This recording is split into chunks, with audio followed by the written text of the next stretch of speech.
Hi, this is Professor JPS.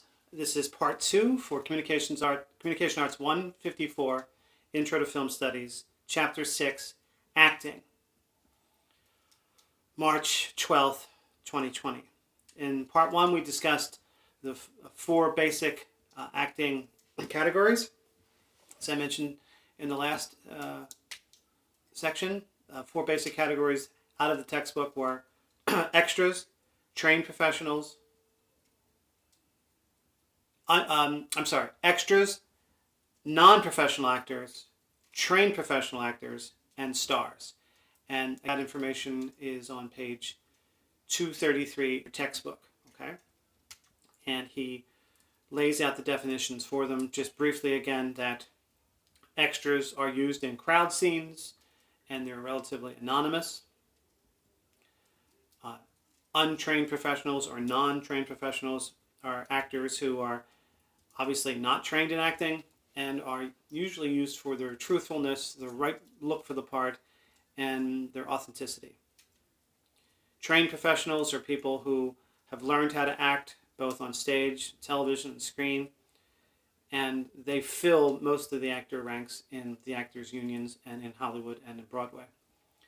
And most professional actors are working actors. And then there are stars, which is pretty easy to understand. The people who are powerful, the people who are the leading men and women in films. Okay? Again, that's on page 233 in your textbook. Now, I would also pay careful attention to page 237. 237 gives a very, very good cinematic example of today's film. It stars Meryl Streep. And on page 237, there's a terrific description of how cinema acting is different than stage acting, particularly for the close-up, as I mentioned in part 1. Okay, so take a look at that. And also remind yourself, while you're looking through this textbook, the best part of this textbook are the pictorial examples. They really make it a very fruitful exercise to understand what the book is making on each chapter. Even if you've seen the films that they're referencing, that's okay. The part is how it is that Giannetti uses examples to exemplify his points. Okay. Now, in terms of what's happening in the rest of the chapter, the key ideas are the 2 different kinds of film acting styles. One is referred to as the British acting style, which has its root in theater. I think it'd be easy to understand that you'd see the roots in theater with the British acting style. This information in the textbook is on page 268. 268 discusses the British acting style toward the bottom of the page. Acting style emphasizes externals. What I mean by that is it emphasizes the notion of accents, costume, makeup, wigs, false mustaches, that kind of idea. Where the actor is kind of a technician. The actor is a person who puts a trench coat on, so to speak, and fulfills the role in a very, very elaborate game of make-believe. Okay? The British acting style deals with externalities, stuff that's on the outside. Okay? It's very, very carefully calibrated to project outward. Okay? And the bottom of page 268, they give some very good examples. I won't waste your time, for YouTube, but you should just check it out. It's at the very bottom of the page. And they give some very interesting examples of British actors who have historically exemplified this kind of style. Now, just because it's called British acting style doesn't mean only British people can do it, right? Generally speaking, some actors that you would suggest always are themselves, even if they're in a variety of different roles. Tom Hanks, for instance, you can't see Tom Hanks without knowing that it's Tom Hanks, even though he's played a variety of different roles, from dopey comedies to crime dramas. But it's Hanks always sort of trying on that suit, so to speak. He would fall into the category of, I think, of British acting style, even though he's not British. It's based upon the idea of kind of fitting into a particular role, but from the outside in, external, okay? Many actors fall into that category. The other kind of acting style that the textbook offers is the so-called method acting style.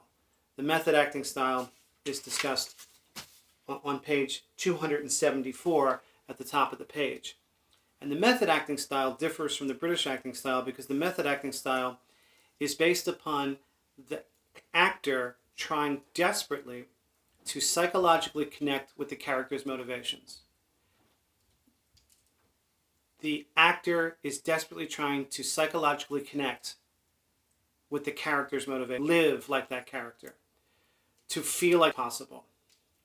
For instance, Robert De Niro, many years ago when he was in a film called Raging Bull, he was a relatively young man, and Robert De Niro played this character who was a boxer, and De Niro had his body sculpted down to a boxer's body, and then the boxer himself, Jake LaMotta, in real life got old and very heavy and had a big kind of a beer belly, and instead of wearing padding and wearing like a disguise, like a British acting style person would, Robert De Niro just ate spaghetti for 6 months and gained 50 pounds.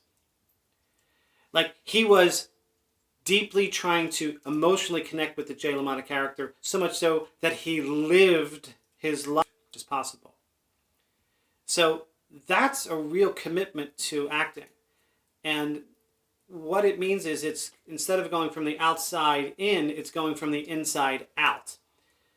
It's a deeply psychological, motivated kind of acting where the actor tries to live, quote unquote, as much as possible like the character they're playing, to deeply connect their own emotional psyche with the emotional psyche of the particular character they're playing.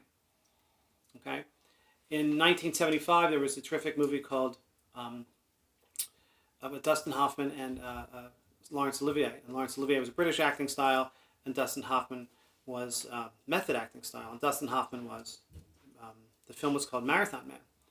And in the film, Dustin Hoffman is called for the actor to have been, the character, I mean, to have been up for 2 days without any sleep. And Laurence Olivier is the British acting, playing a German Nazi, and he presses down on a nerve, and Dustin Hoffman goes crazy, and he screams like crazy. And Dustin Hoffman stayed up for 48 hours to play that scene because he wanted to feel exactly what that character would have been feeling. Laurence Olivier, the British acting style, said, next time just try acting, my son. In other words, Laurence Olivier didn't understand why Dustin Hoffman needed to stay up for 24 or 48 hours. He said you should just project it yourself as that actor, outside in. In other words, Dustin Hoffman was inside out. So those are the two diverse, and they're interesting when you start to look at cinema's history and some of the great actors and who it is that they, what particular acting style they ascribe to. Now, most of the time, most of the acting style format. But some of the greatest actors of the past few generations have deployed the method acting style. So those two interesting divergent kinds of acting style, I think, are the key ideas in this lengthy chapter of the textbook.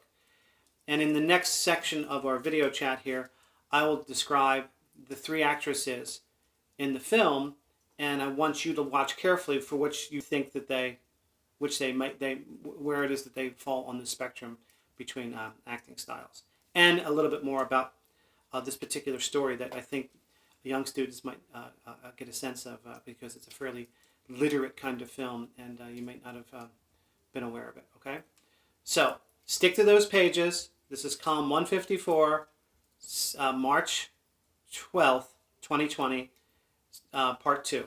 Okay, thanks.